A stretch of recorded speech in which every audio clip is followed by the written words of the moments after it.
9절까지의 말씀을 제가 봉독해 올립니다.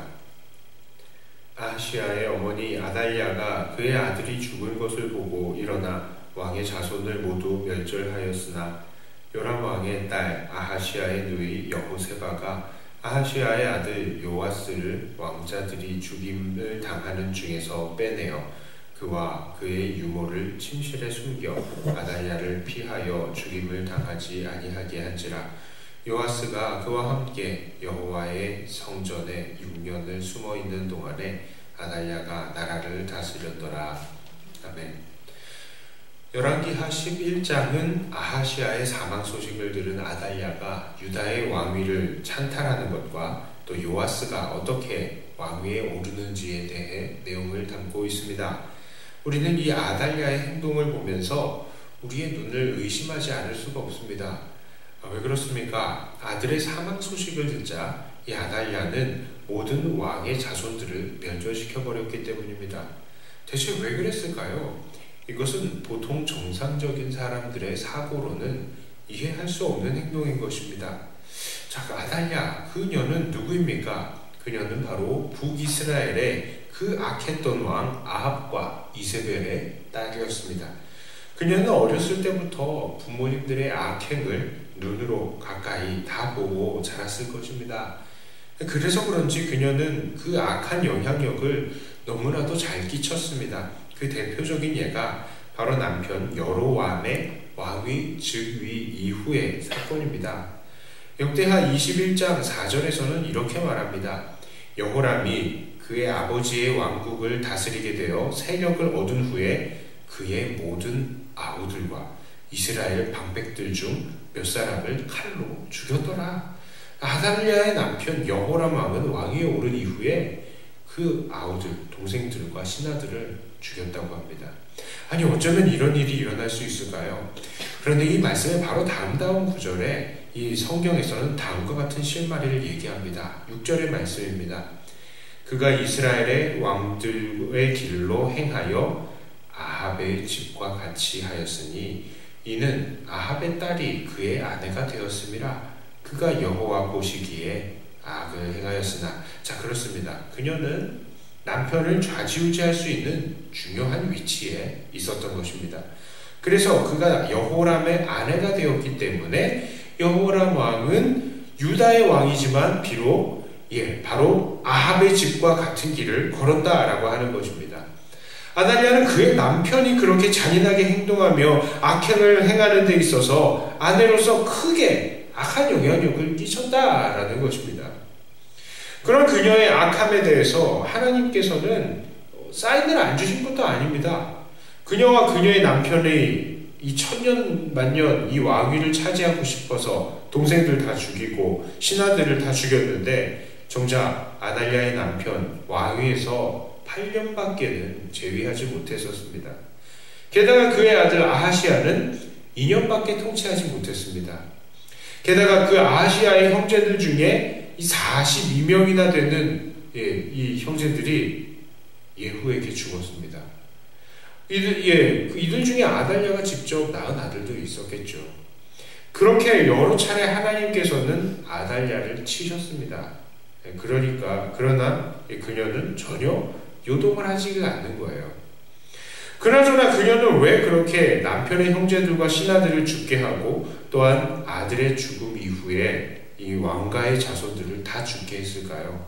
그것은 정말 알 수가 없습니다. 이 성경은 그 이유를 말하고 있지 않습니다. 이런 면에서 그녀는 그야말로 악 그 자체다라고 말할 수 있는 것입니다. 마치 요한계시록에 나오는 피에 취한 음녀와 같은 모습 말입니다. 게다가 이런 아달랴의 악행은 그냥 악행이 아니었죠. 그녀의 악행으로 인해서 하나님께서 약속하신 다윗의 왕조가 끊어져 버릴 위기에까지 처했던 것입니다. 그러니까 그녀는 하나님을 그냥 반대한 것도 아니라 하나님의 약속을 약속이 되지 못하도록 적극적으로 대적자의 역할을 한 것입니다. 하지만 이런 다윗 왕조의 대적자요, 하나님의 대적자인 아달랴의 악행은 그녀의 딸, 그 딸의 부부와 그의 손자 요아스에 의해서 멈춰지게 되었습니다. 그녀의 딸 이름이 여호사밧입니다.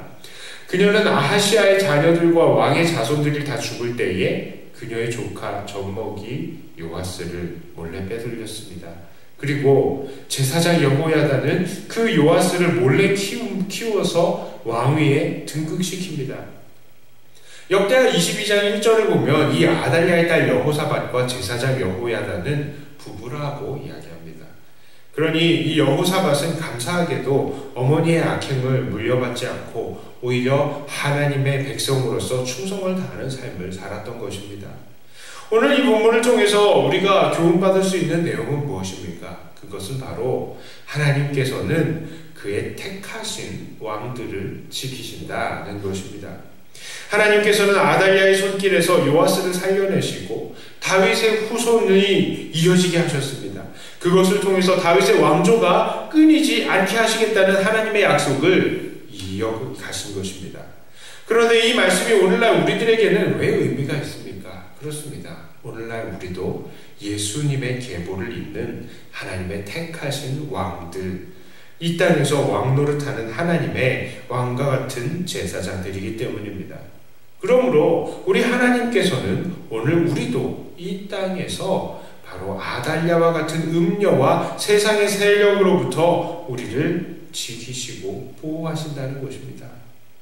요한계시록에도 이 원리는 명백하게 나타납니다. 아까 전에 잠깐 말씀드렸지만 이 아달랴는 계시록에 나타난 피에 취한 음녀에도 비교할 수 있는 것입니다. 자, 그런데 이 음녀는 나중에 어떠한 결말을 맺게 됩니까? 요한계시록 19장을 보면 하나님께서는 그 음녀를 심판하셔서 자기 종들에 대한 피를 갚으신다라고 말씀하십니다. 그렇습니다. 하나님께서는 그의 택하신 왕들, 우리 성도들, 그리고 우리 교회들을 지키면서 결국 우리에게 승리를 주시는 분이십니다. 오늘날 우리들의 삶을 한번 돌아보겠습니다. 우리가 살고 있는 이 세대는 정말 우리들에게 결코 편리한 삶을 주지 않습니다. 그것은 이 세상의 편만에 있는 아달랴와 같은 음녀의 세력 때문입니다. 이 세력은 우리가 하나님 안에서 온전한 믿음을 가지는 것을 반대합니다. 그래서 이 세력이 우리들이 신앙생활을 이어가지 못하도록 폭력을 가하기도 합니다. 오늘날 우리나라에도 이 신앙 때문에 폭행을 당하는 사람들, 폭력을 당하는 사람들이 여전히 존재합니다. 또한 이 음녀의 세력은 우리들의 신앙을 죽이기 위해서 여러 가지로 유혹을 합니다. 바알 신앙과 같은 풍요함과 육체의 쾌락으로 우리들을 유혹하면서 하나님이 아닌 그런 것들에 우리의 정신을 쏟게 만드는 것입니다. 그리고 이 음녀의 세력은 이제 온갖 이 세상의 각 사람들의 마음마다 역사하면서 하나님의 신앙을 대적하는 것입니다. 그것도 아주 교묘하게 말입니다. 이번 코로나 사태로 인해서 우리는 공권력이 우리 교회에 어떤 식으로 제재를 가할 수 있는지 이것을 경험해 보았습니다. 자, 그런데 이 공권력은 어디서 나온 겁니까? 정부에서 나온 것입니까? 물론 정부에서 나오기도 한 것입니다만 사실 이것은 모든 사람들의 동의에 의해서 나온 것입니다. 사람들의 생각에 교회가 바이러스의 슈퍼 전파자가 될 수 있다고 판단을 하니까 공권력들이 교회의 예배를 제약을 하는 것입니다. 이것과 마찬가지로 세상 사람들은 앞으로도 얼마든지 교회를 제약할 수 있게 될 것입니다. 예를 들어서요, 과학이 막 너무 발전을 하는 겁니다. 그러면 사람들이 교회를 미신을 조장하는 단체다라고 규정을 할 수도 있고, 또 그래서 교회 모임에 제재를 가할 수도 있을 것입니다. 언젠가 그런 일이 일어나지 말라는 법은 없겠죠. 아니면 이번 코로나 바이러스보다 더 강력한 바이러스가 창궐할 때에 우리를 더욱더 강하게 제재할 수가 있을 것입니다. 이런 상상력들이 너무나 앞서 나가는 것일 수도 있겠습니다. 그러나 세상 사람들에게 우리의 신앙은 점점 더 그렇게 우습게 보이고 있는 것도 사실입니다. 그러나 우리는 너무 염려할 필요도 없습니다. 왜냐하면 우리 하나님께서는 그의 택하신 왕들, 성도들을, 교회들을 오늘도 지키시고 앞으로도 영원히 지키실 것이기 때문입니다.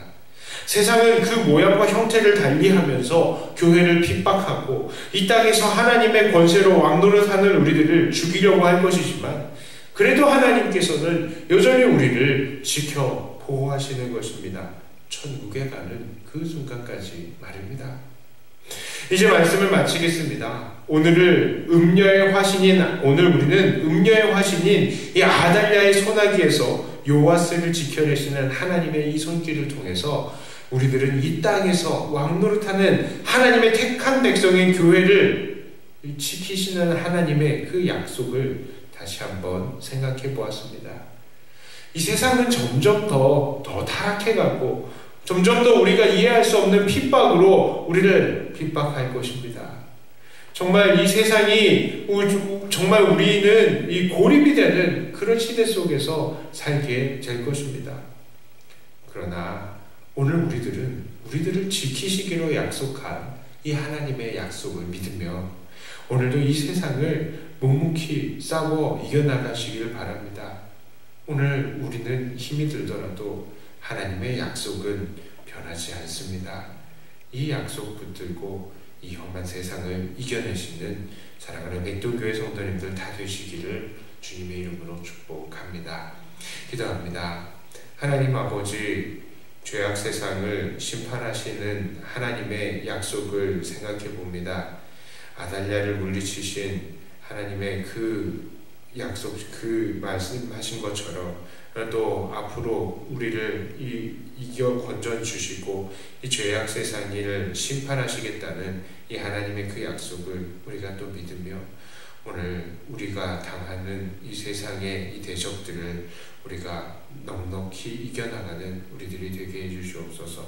세상은 그 형태와 모양을 바꾸어가면서 우리들을 핍박할 것입니다만 우리는 그것에 흔들리지 않는 자들, 하나님의 약속을 붙들고 오늘도 이겨내는 자들이 다 되게 하여 주시옵소서.